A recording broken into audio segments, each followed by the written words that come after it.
नमस्कार। यहाँहरूलाई इतिहास सम्बन्धी सत्य तथ्य जानकारी दिने यस हिस्ट्री इन नेपाली च्यानलमा स्वागत छ। नेपालको राजनीतिमा 104 वर्षलाई एक अँध्यारो कालखण्डको रूपमा मानिन्छ। यस्ताका राणाहरूले पारिवारिक रूपमा देश चलाए। देशको लागि भन्दा परिवारको हितमा नै बढी ध्यान दिएकोले गर्दा यो देशले 100 वर्षसम्म अन्धकारको युग बिताउनु पर्यो। आज मैले यसै सन्दर्भलाई लिएर यो कार्यक्रम तयार गरेको छु।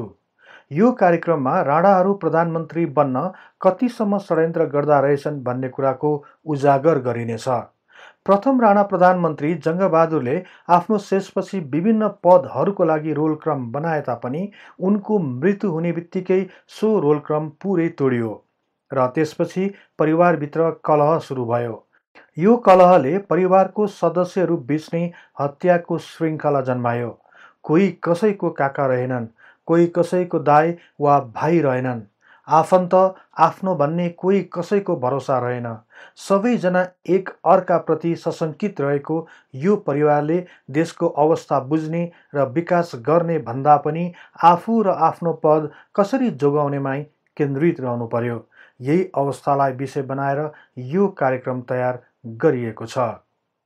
जङ्गबहादुर प्रधानमन्त्री भएदेखि नै षड्यन्त्रको बीज रोपिएको यस राजनीतिमा मोहन शमशेरसम्म आइपुग्दा विभिन्न जाल झेल र षड्यन्त्रमा कोही पनि कमी रहेको देखिँदैन। श्री 3 महाराज र प्रधानमन्त्रीको पद हत्याउन विभिन्न राणा परिवारका सदस्यहरूले गरेको षड्यन्त्रको चोट यो देशले आजसम्म भोगिरहनु परिरहेको छ। नदीमा धेरै पानी बगिसक्यो, देशले पनि धेरै रूप फेरिसक्यो, सयौं नयाँ पात्रहरू दृश्यमा आइसके, तर नियत ज्यूका त्यों रह्यो। षड्यन्त्र र राजनीति यसरी समाहित भयो कि यसको अलग अस्तित्वलाई स्वीकार्न नै गाह्रो भयो र यसको निरन्तरता आजसम्म पनि कायम छ। यस कार्यक्रममा यही नियत, यही षड्यन्त्रको सन्दर्भलाई लिएर आएको छु। आउनुहोस्, नेपाल तथा विश्व इतिहासको बारे तथ्य तथा प्रामाणिक जानकारी दिने उद्देश्यका साथ इतिहासका विद्यार्थीहरूद्वारा निर्मित यस कार्यक्रमलाई मन पराई धेरैभन्दा धेरै लाइक, सेयर र सब्सक्राइब गरिदिनु हुन अनुरोध गर्दै म कार्यक्रम प्रस्तोता सार्थक नेपाल यहाँहरूलाई हार्दिक स्वागत गर्दछु।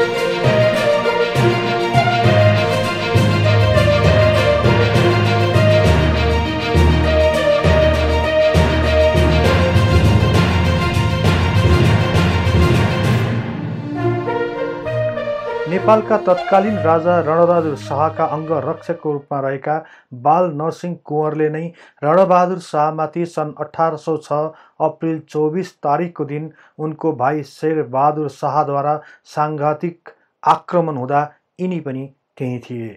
उनले नै रणबहादुर शाहका हत्यारा शेरबहादुर शाहलाई त्यही थलोमा नै काटेर ढाले। तर घाइते राजा रणबहादुर शाहले अत्यधिक रक्तस्रावको कारण मृत्युवरण गर्नु पर्यो। यसै बेलादेखि चम्केका बाल नरसिंह कुँवर भीमसेन थापाको कार्यकालसम्म सम्मानित पदमा कार्यरत थिए। बाल नरसिंह कुँवरका द्वितीय पत्नी गणेश कुमारीबाट 7 जना छोराहरू भए। ती 7 छोराहरूमध्ये जङ्गबहादुर नै जेठा छोरा थिए। अन्य भाइहरू क्रमशः बमबहादुर, बद्री नरसिंह, कृष्णबहादुर, रणोदीप सिंह, जगत शमशेर र धीर शमशेर हुन्। सन् 1837मा भीमसेन थापाको प्रधानमन्त्री पद खोसिएपछि उनका नाता गोता आसेपासे समेत धेरैजना सेवाबाट मुक्त भए। बाल नरसिंहको परिवार ठुलो भएकोले उनीहरूलाई साह्रै गाह्रो परेको थियो।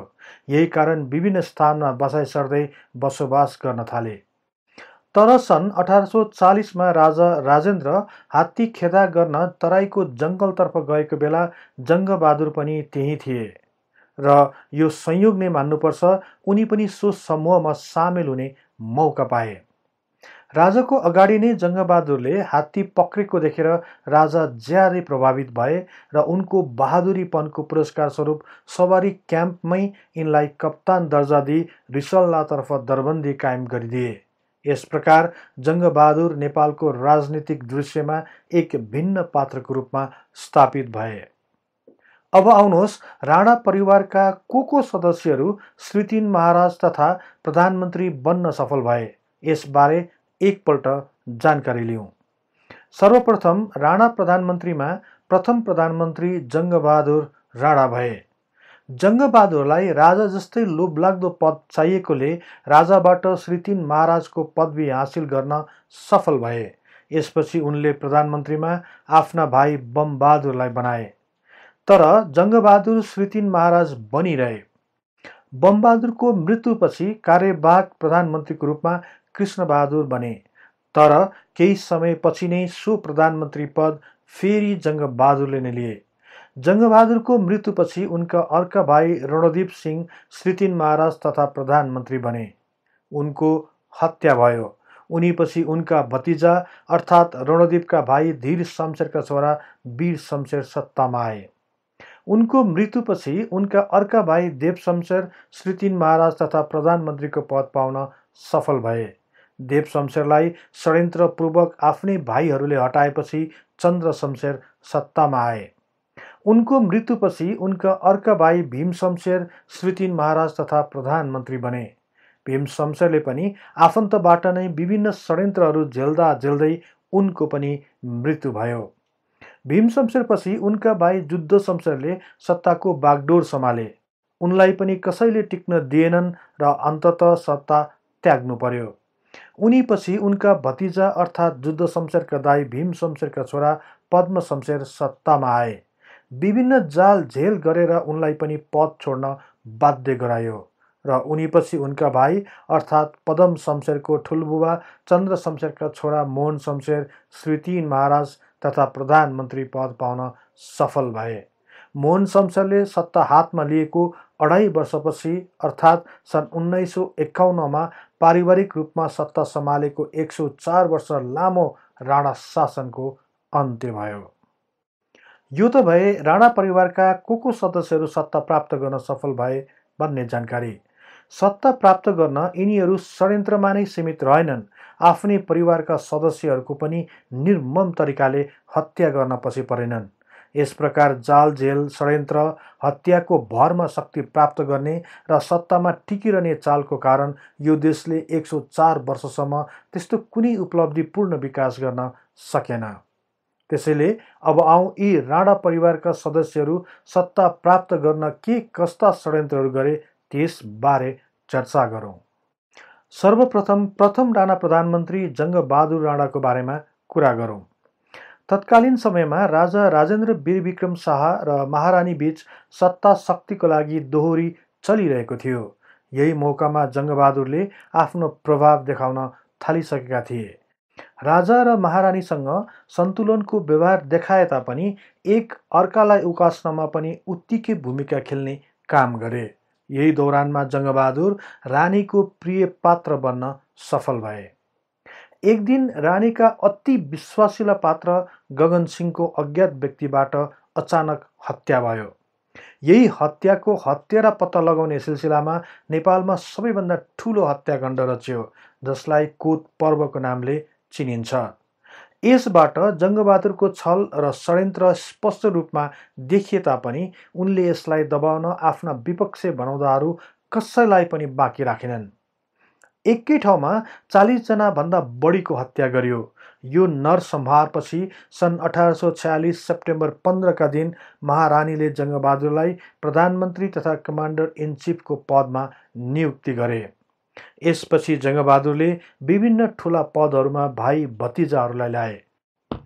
यसै क्रममा आफ्ना भाइ बमबहादुर र बद्री नरसिंहलाई काजी पद दिई कुमारी चोक अड्डा र कौशी तोसाखानाका हाकिम बनाए।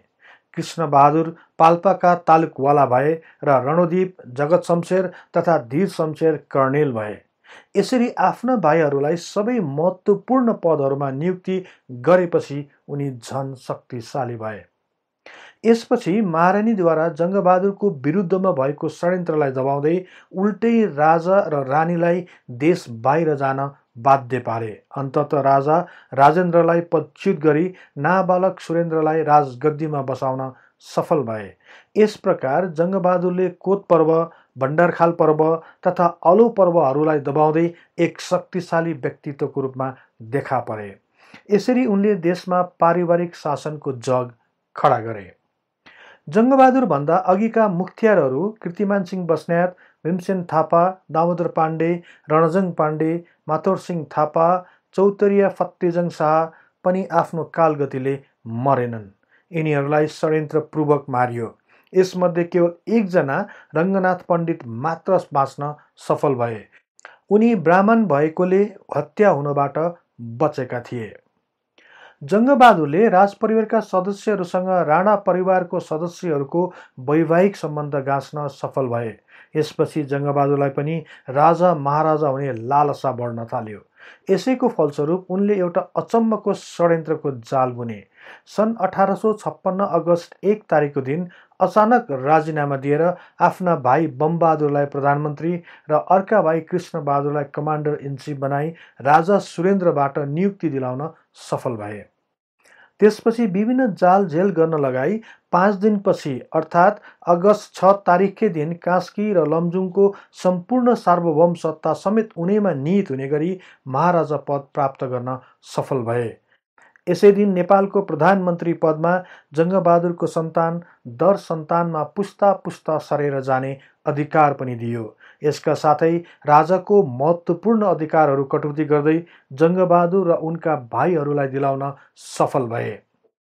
देशको सर्वोच्च कानुन, दण्ड सजाय गर्ने, युद्ध गर्ने, सन्धि गर्ने, ऐन कानुन बनाउने सम्पूर्ण राजकीय अधिकार जङ्गबहादुर र उनका सन्तान दर सन्तानमा जाने गरिदिए। यही दिनदेखि राणा परिवारको पारिवारिक शासन वास्तविक रूपमा सुरु भयो। यसपछि भने राजा नाम मात्रका शासक भए। यस प्रकार सो समयमा देशमा जङ्गबहादुर श्री 3 महाराज बने भने उनका माइला भाइ बमबहादुर प्रधानमन्त्री बन्न सफल भए। यसरी जङ्गबहादुरको जालजेलबाट अचानक बमबहादुर प्रधानमन्त्री बने तापनि जङ्गबहादुरको निर्णय बिना कुनै पनि काम हुँदैन थियो। बमबहादुर एउटा देखाउने दाँत जस्तो मात्र थियो। आफ्नो दाजु जङ्गबहादुरको महान व्यक्तित्वको अगाडि बमबहादुर निरीह देखिन्थे। उनको स्वास्थ्य पनि त्यति राम्रो नरहेकोले उनको सक्रियता क्रमशः घट्दै गयो। अन्ततः क्षयरोगको कारण प्रधानमन्त्री भएको 1 वर्ष पनि नपुग्दै 39 वर्षको उमेरमा नै सन् 1857 मे 25 तारिकको दिन उनको मृत्यु भयो। उनको मृत्यु हुनासाथ अर्का भाइ कृष्णबहादुरले प्रधानमन्त्रीको कार्यवाहक पद पाए। तर उनलाई पनि 35 दिनमै पदत्याग गर्न लगाई जुन 28 तारिकका दिन जङ्गबहादुरले पुनः प्रधानमन्त्री र सर्वोच्च कमान्डर इन चिफको पद प्राप्त गरे।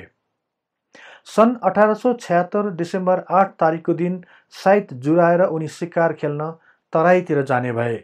तराईमा शिकार खेली मनमा शान्ति लिने प्रयास गरे। तर यहाँ पनि सोचे जस्तो नभएपछि राजधानी फर्कने विचार गरे। तर फर्कने बेलामा अचानक जङ्गबहादुरलाई ज्वरो आई दिशा पनि लाग्यो अनि जाडो भयो भनी लरबराउँदै महारानीलाई बोलाए। महारानीले पनि केही भएको होला भन्ने ठानी जडीबुटीको झोल तयार गरी खुवाउने प्रयास गरिन्। ज्वरो घट्नुको सट्टा झन बढ्न थाल्यो। औषधिको झोल पनि निल्न नसक्ने भएपछि उनलाई पाल्कीमा राखेर पत्थरघट्टामा बागमती नदीको तटमा पुर्याए र त्यही नै सन् 1877 फेब्रुअरी 25 तारिकको दिन जङ्गबहादुरले लामो सास लिँदै प्राण त्याग गरे। यहाँनिर स्मरणीय कुरा के छ भने पछि जङ्गबहादुरको मृत्युको बारेमा विभिन्न हल्लाहरू फिजिए। कसैले भने जङ्गली बाघको अप्रत्याशित आक्रमणबाट जङ्गबहादुर मारियो, कसैले उनको अत्यधिक रगत बमन गरेर मरे भने। अर्को हल्ला पनि फैलियो जङ्गबहादुरलाई स्थानीय आदिवासी पुरुषले मारियो भनेर, किनकि उनको पत्नीलाई जङ्गबहादुरले अनैतिक व्यवहार गरेका थिए। यस प्रकार जङ्गबहादुरको मृत्युको सन्दर्भमा यस्ता विभिन्न तर्कहरूको पनि चर्चा हुने गर्दछ। राजधानीमा बसिरहेको भाइ रणदीप सिंह जङ्गबहादुरको मृत्यु भएको खबर पाएपछि झसङ्ग भए। उनले तुरुन्तै आफ्ना दुई भाइ जगत शमशेर र धीर शमशेरलाई आफ्नो निवासमा बोलाएर गुप्त छलफल गरे। छलफलकै क्रममा अहिलेको अवस्थामा जङ्गबहादुरका छोराहरू हामीहरूभन्दा बढी शक्तिशाली छन् र धेरै मानिस र भारदारहरू पनि उनीहरूकै पक्षमा लाग्न सक्छन्। त्यसैले गर्दा यो खबर उनीहरूले पाएमा उनीहरू हामीहरूप्रति भारी हुन सक्छन्। त्यसैले जसरी भए पनि प्रधानमन्त्री पद हत्याउनुपर्छ भन्ने निष्कर्षमा पुगे। यसरी जङ्गबहादुरको मृत्यु हुने बित्तिकै षड्यन्त्रको पहिलो बिउ रोपियो। यो षड्यन्त्रलाई कसरी सफल बनाउन सकिन्छ भनी धेरै अभ्यास गरिसकेपछि उनीहरू अब कार्यान्वयन गर्नतिर लागे। सर्वप्रथम यो खबरलाई गोप्य राख्दै महाराज जङ्गबहादुर सवारी क्याम्प पत्थरघट्टामा सिकिस्त बिरामी हुनुहुन्छ भन्ने खबर फैलाए। यसलाई व्यावहारिक रूप दिन धीर शमशेरको अगुवामा विभिन्न डाक्टर, वैद्यहरू, सहयोगीहरू, भतिजा अर्थात् जङ्गबहादुरका छोराहरूलाई तुरुन्त सवारी क्याम्पतर्फ जानु भन्ने आदेश आयो। यो आदेशलाई पालना गर्दै सबै प्रबन्ध मिलाएर सबैजना राजधानीबाट हिँड्न सुरु गरे। यता राजधानीमा रणदीप सिंहले नारायणी हिटी दरबार वरिपरि हतियारधारी फौज राखी सुरक्षाको कडा बन्दोबस्त मिलाए। अनि राति नै सदल बल हनुमान ढोका दरबारमा उपस्थित भई राजा सुरेन्द्रसँग भेट गरी जङ्गबहादुर कालगतिले पत्थरघट्टामा परलोक हुनुभयो भनी जाहेर गरी रोलक्रम अनुसार आफूलाई नेपालको प्रधानमन्त्री र कास्की तथा लमजुङको महाराज पद बक्सन आग्रह गरे। त्यसपछि राजा सुरेन्द्रले सो निवेदन तत्काल स्वीकार गरी रणदीप सिंहलाई नेपालको प्रधानमन्त्री तथा महाराज पदमा समेत नियुक्ति गरी लालमोहर र पन्जा पत्र लगाइदिए। प्रधानमन्त्री पद पाएपछि उनले प्रचलित चलन अनुसार राजा र रानीहरूमा 21 असर्फी राखी दर्शन गरी घर फर्के। यता पत्थरघट्टा जाने सवारी दलहरू चितलाङ पुगी बास बस्यो। प्रधानमन्त्री तथा श्री 3 महाराज रणदीप सिंह घर पुगेपछि एउटा विशेष पत्र लेख्न लगाएर त्यसमा प्रधानमन्त्रीको निस्सा लगाई रिसल्लाद्वारा त्यो पत्र चितलाङ क्याम्पमा राति नै पुर्याए। नयाँ प्रधानमन्त्रीको बडापत्र पाउन साथ धीर शमशेरले त्यो पत्र पढी सबैलाई सुनाए। यो समाचार सार्वजनिक हुनासाथ सवारी शिविरमा रुवाबासी भई धेरै बेरसम्म कोलाहल मचियो। धीर शमशेर तथा अन्यको यो कृत्य हो भनी सबैले अनुमान गरी सबैजना धीर शमशेरसँग खुब रिसाए। यसपछि राजदरबारबाट गएका महारानीहरू भने राजधानी नै फर्कने सुरसार कसे भने धीर शमशेर तथा जङ्गका छोराहरू भने पिताको अन्तिम संस्कार गर्न पत्थरघट्टातर्फ जाने कार्यक्रम बन्यो। हिँड्ने बेलामा जङ्गबहादुरका जेठा छोरा जगतजङ भने त्यहाँ जान इच्छुक गरेनन् र उनी घरैमा बसी पिताको काजक्रिया गर्छु भनी राजधानी नै फर्के। यसरी छलकपट गरी रणदीप सिंह प्रधानमन्त्री बने। सन् 1877 फेब्रुअरी 27 तारिकको दिन प्रधानमन्त्री बनेका रणदीप सिंहले आफ्ना भाइहरू जगत शमशेरलाई मुख्तियार बनाए भने धीर शमशेरलाई जङ्गी लाठ पदमा नियुक्ति दिलाए। महाराजको असली हकदार जङ्गबहादुरको छोरा जगतजङ भने जिल्ला राम परे तापनि उनले केही गर्न सकेनन्। प्रधानमन्त्रीले जगतजङ र जितजङलाई भने कमान्डिङ जनरल बनाए। जङ्गबहादुरका सन्तानहरू यो सबदेखि साह्रै क्रुद्ध बने। मुख्तियार बनेका रणदीपका भाइ जगत शमशेरको 53 वर्षका उमेरमा नै मृत्यु भयो। उनीपछि खाली भएको कमान्डर इन चिफ पदमा वरिष्ठताको आधारमा धीर शमशेर भए। यस्तै बढुवा हुने क्रममा पश्चिमतर्फको कमान्डिङ जनरलको पद जगतजङको हातमा पर्यो। यसरी जगतजङको यो बढुवाबाट धीर शमशेर धेरै सशङ्कित भए। पश्चिमतर्फको कमान्डिङ जनरल जस्तो शक्तिशाली पद जगतजङलाई दिनुहुन्न भन्ने अडान धीर शमशेरले लिए। तर भाइ भतिजामा धेरै खलल पर्न सक्छ भनी रणदीपले यसलाई स्वीकार गर्न मानेनन्। सन् 1881 मे 17 का दिन राजा सुरेन्द्रको मृत्यु भयो। उति नै खेर उनका नाबालक युवराज पृथ्वी वीरविक्रम शाहलाई गद्दीमा राखी राजा भएको घोषणा गरियो। धीर शमशेर ज्यादै जिद्दी र कडा स्वभावको भएकोले कतिपय निर्णयहरू धीर शमशेरले जबरजस्ती रूपमा तामेल गराउँथे। यस्तैमा सन् 1884 को अक्टोबर महिनामा मुख्तियार धीर शमशेर घाँटीको व्यथाले थला परे। विभिन्न वैद्य, ब्रिटिस सर्जन समेतबाट पनि उनको उपचार गराइए तापनि राम्रो नभएपछि अक्टोबर 14 तारिकको दिन उनको पनि मृत्यु भयो। यसपछि खाली रहेको मुख्तियारको पदमा रोलक्रम अनुसार जङ्गबहादुरका जेठा छोरा जगतजङले पाउनु पर्ने भए तापनि उनी भारतमा रहेकाले उनको सट्टा अर्का भाइ जितजङले पाए भने पदमजङ पश्चिमतर्फका कमान्डिङ जनरल भए। यसरी जङ्गबहादुरको छोराहरूले ठुलो ठुलो पद पाएपछि धीर शमशेरका छोराहरूमा हलचल मचियो। उनीहरूको सिधा सङ्घर्ष जङ्गबहादुरको छोराहरूसँग हुने भयो। यदि यस्तै रहने हो भने पुरै शक्ति जङ्गबहादुरको छोराहरूले हत्याउने र धीर शमशेरका 17 भाइ छोराहरू निर्वासित जीवन बिताउनु पर्ने कुरामा सशङ्कित थिए। यस प्रकार यसको दीर्घकालीन हल खोज्न गोप्य रूपमा शमशेर खलकहरूको दैनिक जसो छलफल सुरु भयो र उनीहरूको हरेक कदममा जासुसी गर्न थालियो। यस्तैमा महाराजा रणदीपले जङ्गबहादुरको जेठा छोरा जगतजङलाई कमान्डिङ इन चिफ बनाउँदैछन् भन्ने ठुलो हल्ला फैलियो। अब भने शमशेर खलकको मुटु निकाम्न थाल्यो। अब केही नगरी नहुने कुरामा निश्चित भए, तर के गर्ने भन्ने कुरामा भने मत मिल्न सकेन। अन्तमा एक मात्र उपाय भनेको महाराजा रणदीप अर्थात् आफ्नै ठुलो बुवाको हत्या गर्ने निष्कर्षमा पुगे। यसको लागि अन्तिम छलफल र गृह कार्य गरिसकेपछि अर्को दिन कार्यान्वयन गर्नतिर लागे। यसका लागि एउटा नाटक मञ्चन गरे जस्तै गरी यो कार्य पनि गर्नलाई सुरु गरे। महाराजा रणदीपका दरबारका सहयोगी तथा अङ्गरक्षकहरूलाई विभिन्न प्रलोभनमा पारेपछि उनीहरूले दोस्रो तर अन्तिम कदम चाले। धीर शमशेरका छोरा वीर शमशेर बेलुकीदेखि नै राजा पृथ्वी वीर विक्रमको छेउमा बस्न गए।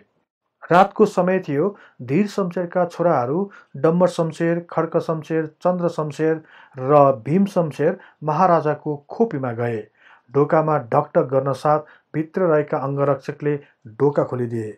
महाराजा रणदीप धार्मिक स्वभावका भएकाले श्रावणको महिनामा पिपल पत्रमा राम राम लेखिरहेका थिए भने वरिपरि महारानी तथा सुसारेहरूले सहयोग गरिरहेका थिए।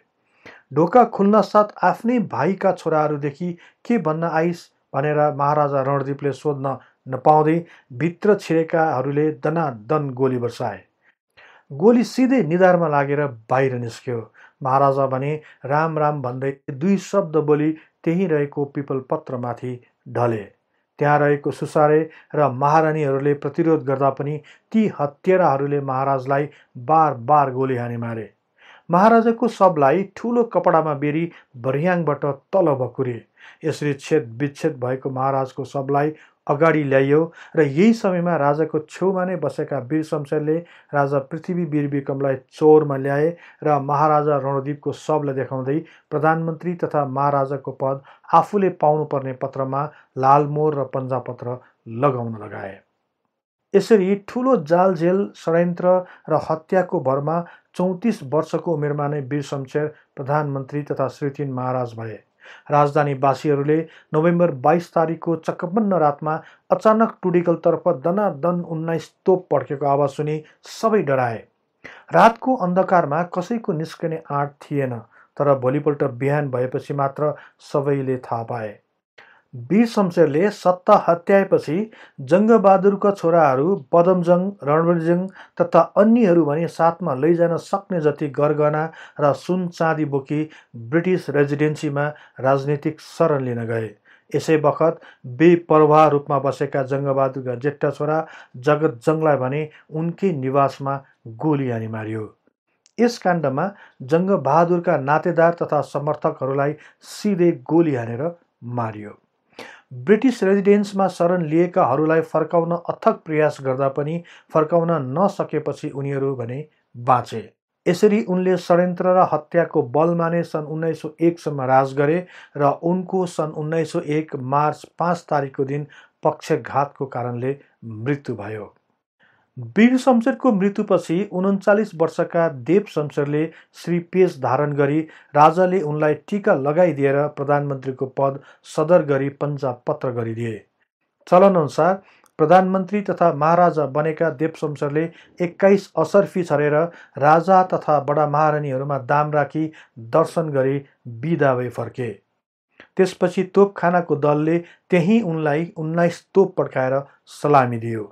घर पुगेपछि उनले आफ्नो पत्नी कृष्णकुमारीलाई बडा महारानीको पद दिए र रोलक्रम अनुसार भाइ भतिजाहरूको बढुवा सदर गरे। यस क्रममा चन्द्र शमशेर कमान्डर इन चिफ भए भने भीम जङ्गी लाठ भए। देव शमशेरले उनको पालामा शिक्षामा विशेष जोड दिए। विभिन्न तहका स्कुलहरू खोले।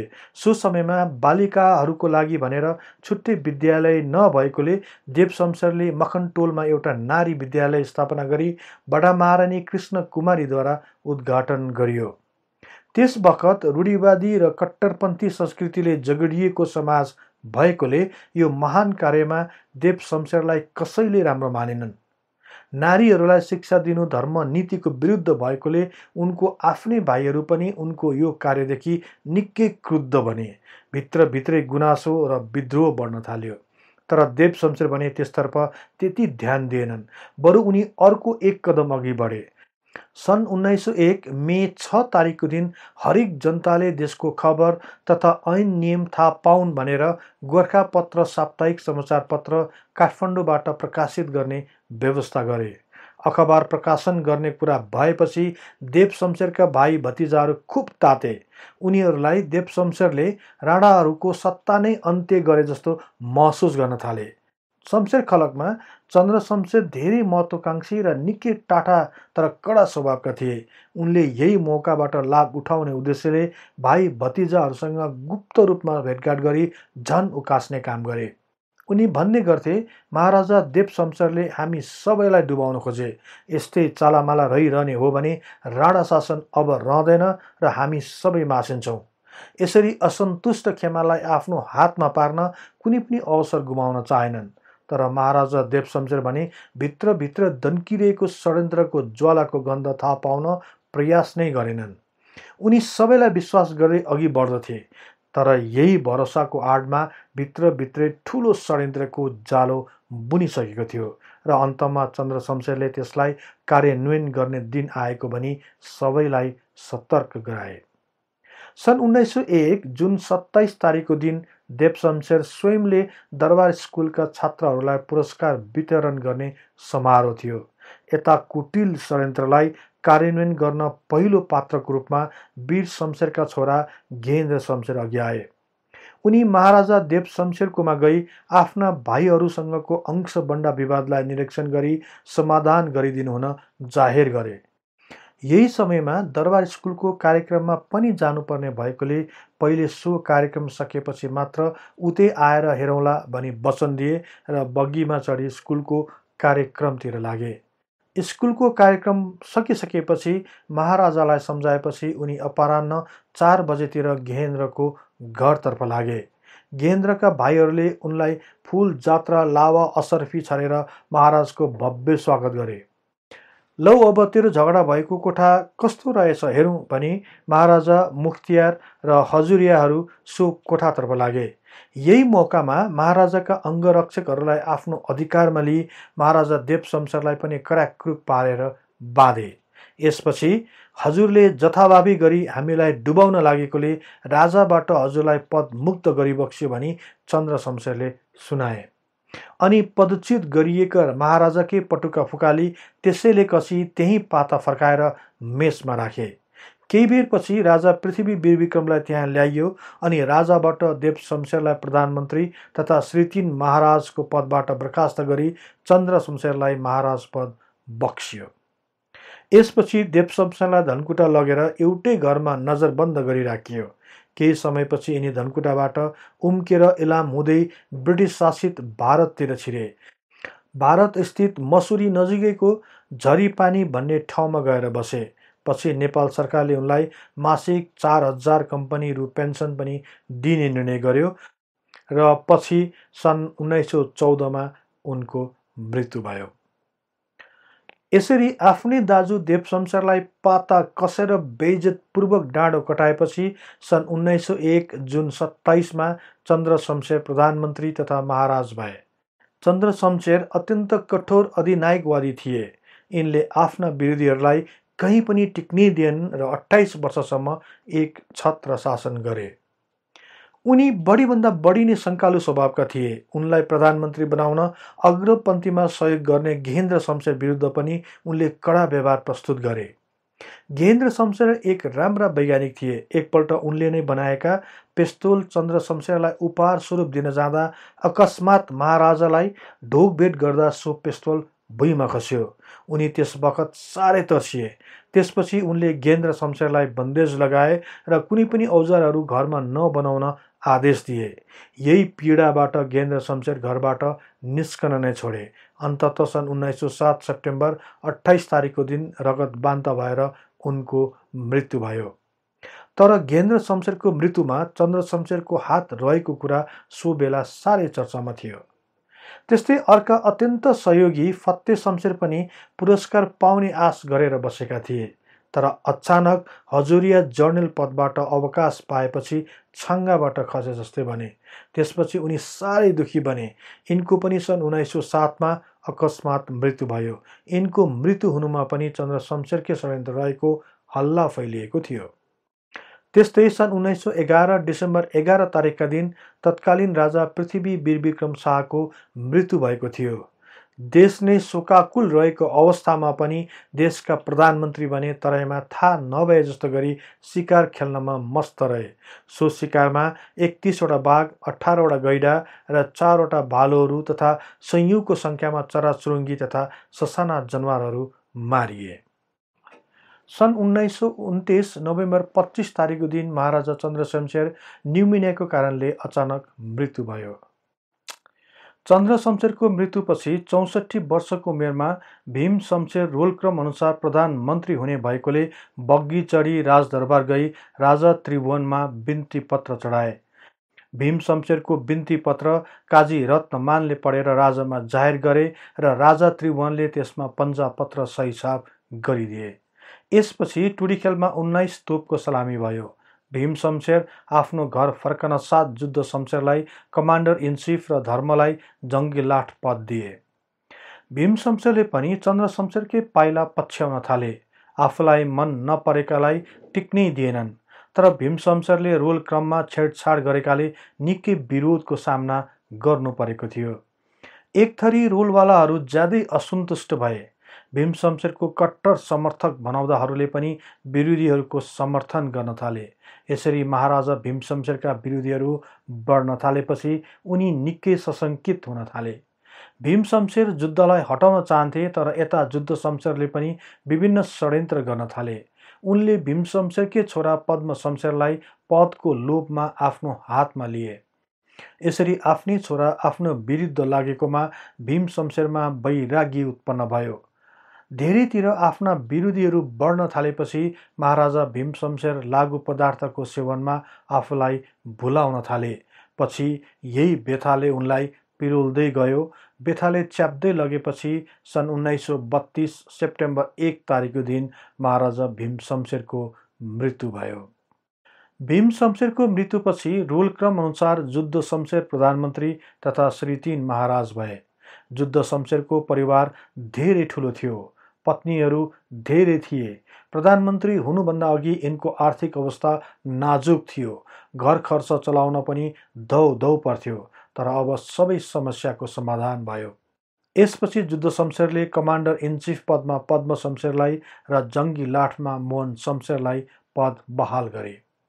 जुद्ध शमशेर पनि विभिन्न पक्षहरूलाई मिलाउन नसक्नाले सत्ता चलाउन धौ पर्यो। सधैँ सशङ्कित हुनुपर्ने भएकोले उनको ध्यान सुशासनतिर जानै सकेन। यसैको फाइदा उठाउँदै विभिन्न अवसरवादीहरूले जुद्ध शमशेरको कान भर्न थाले।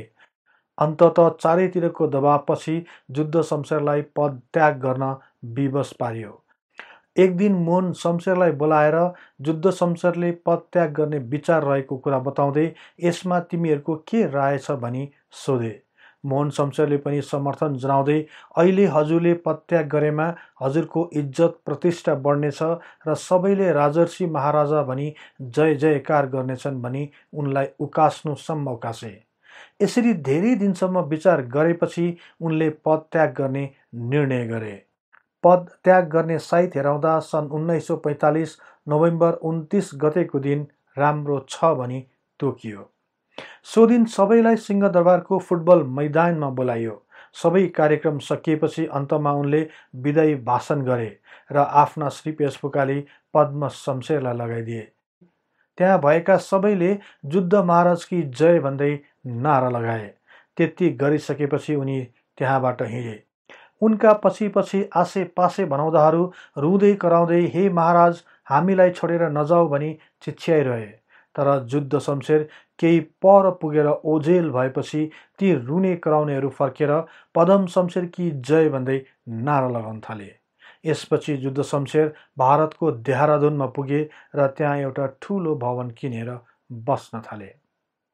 आफ्ना काका जुद्धका हातबाट श्रीपेच लगाएर उनको गोडामा ढोगी नेपालका प्रधानमन्त्री हुन पाउने भाग्यमानी व्यक्ति थिए पद्म शमशेर। आफूलाई जन्म दिने पिता पूर्व महाराज तथा प्रधानमन्त्री भीम शमशेरलाई चटक्क छोडेर जुद्ध दलमा सामेल हुन गएका कारण नै पद्म शमशेरलाई यो अवसर मिलेको थियो। प्रधानमन्त्री तथा महाराजाको लागि राजा त्रिभुवनबाट पन्जाब पत्र लिएर पद्म शमशेर आफ्नो निवास विशाल नगर आएपछि रुल क्रम अनुसार मोहन शमशेरलाई कमान्डर इन चिफ र बबर शमशेरलाई जङ्गी लाठमा बढुवा गरे। पद्म शमशेरले शासन गर्दासम्म देशमा धेरै नै परिवर्तन भइसकेको थियो। मित्र राष्ट्र भारत पनि स्वतन्त्र हुने तर्खरमा थियो भने चीनमा कम्युनिस्ट पार्टीको उदय भइरहेको थियो। यही समयमा नेपालमा पनि राणा विरोधी स्वर विगतमा भन्दा धेरै नै सुनिन थालिसकेको थियो। राणा परिवारमा विभिन्न समयमा भएको रोलक्रम भन्दा बाहिर भएका परिवारका सदस्यहरूको समूह पनि बलियो हुँदै गइरहेको अवस्थामा पद्म शमशेरलाई सत्ता चलाउन त्यति सहज भने थिएन। यस्तैमा राणा परिवारभित्र बढिरहेको बेमेलले गर्दा स्थितिलाई झन खराब बनाउँदै लगिरहेको थियो।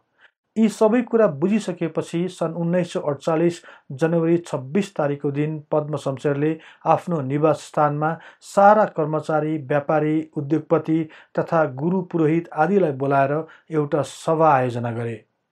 यो सभामा नेपालको अन्तरिम शासनको विधान घोषणा गर्ने कार्यक्रम थियो। तर उनका नजिकका मुख्तियार लगायतका कट्टरपन्थीहरूले उनलाई दबाब दिँदै अहिले यो विधान लागू नगर्न चेतावनी दिइरहेका थिए। त्यसैले पनि जनताको वाक स्वतन्त्रता तथा स्थानीय स्वायत्तता सम्बन्धी विधान तत्काललाई लागू गर्न सकेनन्। तर पनि सो सभालाई सम्बोधन गर्दै यो विधान 2005 साल वैशाख 1 गतेदेखि प्रारम्भ हुनेछ भनी घरको झ्यालबाट घोषणा गरी उनी नराम्ररी रुँदै सभा विसर्जन गरे। यसरी दबाब दिँदा दिँदै पनि पद्म शमशेरले सो विधान नयाँ वर्षमा लागू हुनेछ भनी घुमौरो पाराले घोषणा गरेपछि उनका कट्टर विरोधीहरू एक भई पद्म शमशेरलाई र्याक्ती पार्न थाले। उनलाई अनेक तरिकाले तर्साउन थालियो। अन्ततः केही नलागेर महाराजा पद्म शमशेरले मुख्तियार मोहन शमशेरसँग यस विषयमा सल्लाह गरे। विक्षिप्त भएका पद्म शमशेरलाई सान्त्वना दिँदै मोहन शमशेरले सबैभन्दा राम्रो उपाय भनेको नै पदत्याग हो भने र यही समयमा पदत्याग गर्ने हो भने वार्षिक 3 लाख रुपियाँ आजीवन भत्ता दिने प्रतिज्ञा पनि गरे। यसपछि महाराजा पद्म शमशेर राजीनामा दिन इच्छुक देखिए। राजीनामा दिनुभन्दा पहिले एकपटक भारत गएर त्यहाँको प्रधानमन्त्रीसँग भेटघाट गरी त्यहीँबाट नै राजीनामा लेखी पठाउने उनले निर्णय गरे। यसपछि आफ्ना सबै सामानहरू बेचबिखन गरी भारत जान तयार भए। भारत जानु अघि महाराजाको श्रीपेच र लाल बाकस मुख्तियारका हजुरियालाई बुझाउने र भारत गइसकेपछि उनले राजीनामा पत्र पठाउने निर्णय भयो। यसपछि सन् 1948 फेब्रुअरी 21 तारिकको दिन भारत जाने कार्यक्रम निर्धारण गरियो। सोही दिन आफ्ना सबै सामानहरू बेचेको पैसा र राष्ट्रको ढुकुटीबाट पनि झिक्न सकिने रकम जति सबै निकालेर उनी र उनको टोली भारततर्फ लागे। पद्म शमशेर भारतमा पुगी भारतका प्रधानमन्त्री जवाहरलाल नेहरूलाई भेट गरे। त्यसपछि दुईजना प्रधानमन्त्रीहरूले सरकारी भवनमा भेटघाट गरी आपसी सम्बन्ध र नेपालको राजनीतिक परिस्थितिबारे समेत विचार विमर्श गरे। महाराजा पद्म शमशेर अब भारतमा नै बस्ने आशय बुझेपछि भारत सरकारले राँचीमा 40 एकड जमिन सुपथ मूल्यमा उपलब्ध गराइदियो। महाराजा पद्म शमशेर दिल्लीमा केही दिन बसी दल बलसहित राँची गए। राँची पुगेपछि शर्त अनुसार तत्काल त्यागपत्र दिने भन्ने थियो। तर किन हो किन उनले त्यागपत्र केही समयको लागि नदिने विचार गरे। त्यागपत्र लिएर आउन गएका मुख्तियारका छोरा विजय शमशेरलाई रित्ते हात काठमाडौँ फर्काए। काठमाडौँमा त्यागपत्र पर्खेर बसेका मोहन शमशेर भने छोरा भारतबाट रित्तो हात फर्केपछि उनलाई ठुलो फसाद पर्यो। उनले छिट्टै श्रीपेश लगाएर महाराज बन्ने चाहना गरेको पनि 2 महिना बितिसक्यो, तर अझै राजीनामा आउने अत्तो पत्तो छैन। यो समस्यालाई समाधान गर्न उनले पदम शमशेरका बालसङ्गी तथा कर्णेल डम्बर शमशेर सहितको एक दूत मण्डल राँचीमा पठाए। राँची पुगेको बेलुकुनै कर्णेल डम्बर शमशेर र पदम शमशेरको महाराजाको निवासमा नै छलफल भयो। कुराकानीको क्रममा डम्बर शमशेरले महाराजा पद्म शमशेरलाई सबै कुराको अवगत गराए।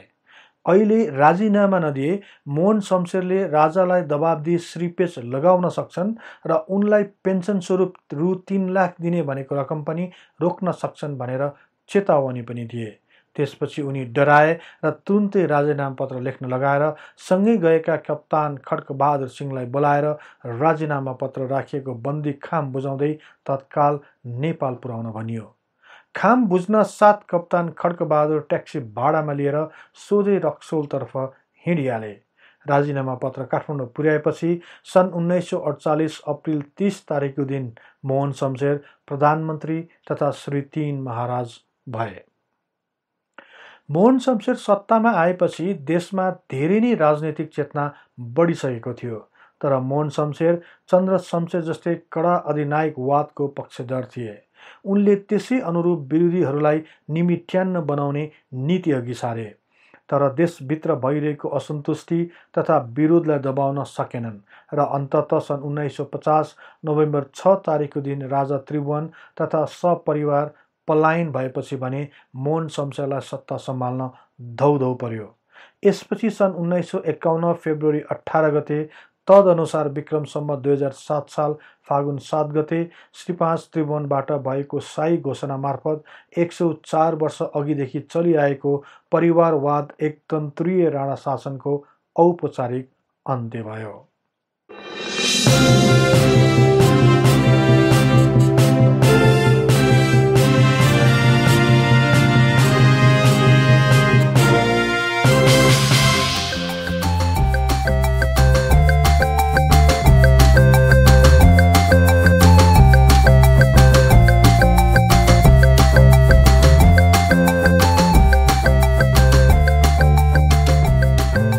यहाँहरूलाई यस हिस्ट्री अफ नेपाल प्रश्नोत्तर कार्यक्रममा स्वागत छ। यस प्रश्नोत्तर कार्यक्रममा नेपालको विषयमा 10 प्रश्नहरू सोधिनेछ।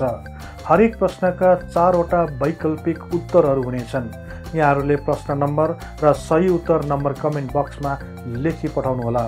सही उत्तर दिनुभई आफ्नो ज्ञानको भण्डार बढाई आफ्नो व्यक्तित्वको विकास गर्नुहुने कुरामा विश्वस्त हुनेछु। आउनुहोस् अब प्रश्नतिर लागौँ।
विश्वास छ यहाँहरूले सबै प्रश्नहरूको उत्तर दिनुहुनेछ।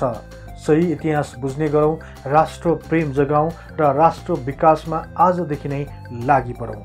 फेरि पनि अर्को प्रश्नोत्तर कार्यक्रम लिएर आउने नै छु। धन्यवाद।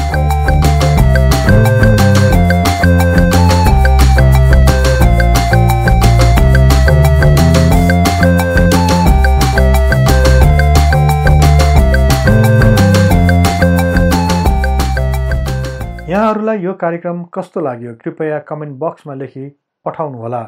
यस्तै तथ्य इतिहासको लागि हिस्ट्री इन नेपाली च्यानललाई सदैव सम्झनुहोस्।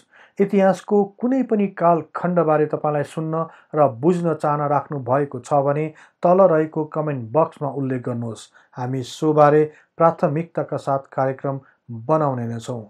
जाँदा जाँदै यस च्यानललाई लाइक, सेयर र सब्सक्राइब गर्दै बेल आइकनमा क्लिक गरी हाम्रो यो तथ्य इतिहासको बारेमा ज्ञान प्रसार गर्ने लक्ष्यलाई साथ दिनुहोस् भन्दै अर्को कार्यक्रममा फेरि भेट्ने बाचा गर्दै म सार्थक नेपाल बिदा हुन्छु। हवस् त, नमस्कार।